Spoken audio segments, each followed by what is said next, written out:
I'm Beelie Biehler.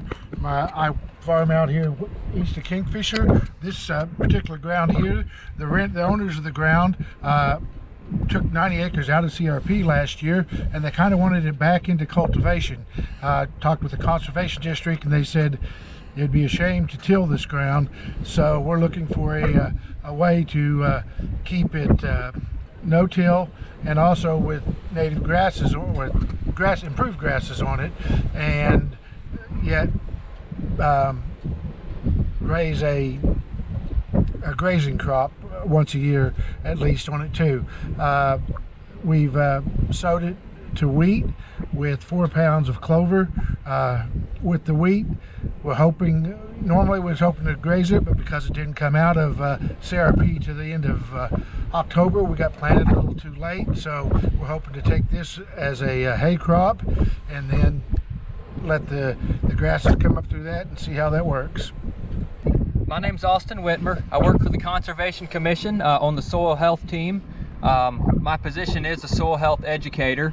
So as a soil health team, we work with farmers and urban landowners across the state and helping them improve their soil health and the function of their soils.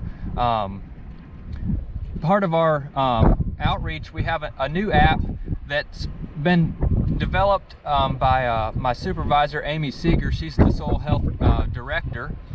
She helped design this app, and it is called Working on Regenerative Management Systems. We call it the W.O.R.M.S app.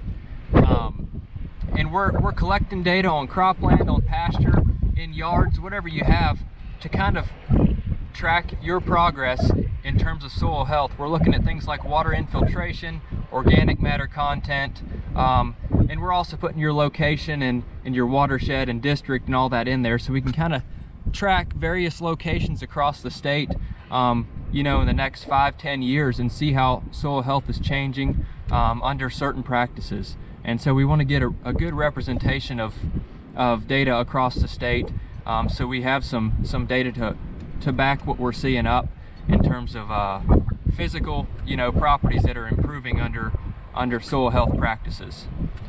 It's a little muddy, but normally if you just bang your shovel down like that, it'll fall apart, and you can see where any compaction layers are and things like that. But with it so wet right now, it doesn't want to just break apart and show us the natural cracks and crevices. So a little hard to tell, but we'll kind of dig at it here.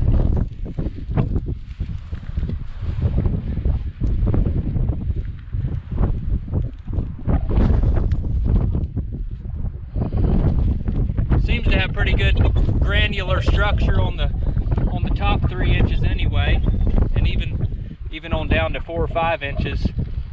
Good dark color, which indicates high organic matter. Fairly high for this region anyway.